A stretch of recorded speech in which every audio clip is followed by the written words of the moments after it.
মুন্সিগঞ্জের শ্রীনগর থানা থেকে এজাহারভুক্ত আসামি যুবদল নেতা তরিকুল ইসলামকে শুক্রবার রাতে ছিনিয়ে নেওয়ার প্রতিবাদ ও বিচারের দাবিতে ঢাকা-মাওয়া মহাসড়কে অবস্থান নিয়ে প্রতিবাদ কর্মসূচি করেছে বৈষম্য বিরোধী ছাত্র আন্দোলনের নেতাকর্মীরা। শনিবার দুপুরে দক্ষিণ কেরানীগঞ্জের ধলেশ্বরী টোল প্লাজা সংলগ্ন ঢাকা-মাওয়া মহাসড়কে প্রায় অর্ধশতাধিক শিক্ষার্থী এ কর্মসূচিতে অংশগ্রহণ করেন।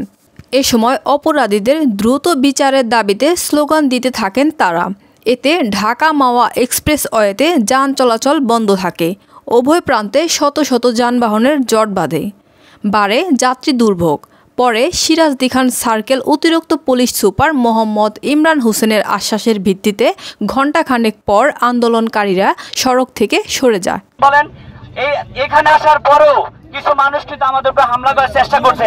এই যে ফ্যাসিস্টের যে ছত্রছায়া, এখন যে ফ্যাসিস্ট আছে, প্রশাসনকে বলবো অতি দ্রুত আপনারা এই ফ্যাসিস্টদেরকে আওতায় আনেন। যদি এদের দ্রুত যারা 2000 মানুষকে শহীদ করেছে, 30 থেকে 40,000 মানুষ আহত করেছে, তাদের বিচার যদি না করতে পারেন, তাহলে আগামীর বাংলাদেশ কিন্তু এই নিরাপদ বাংলাদেশ হবে না।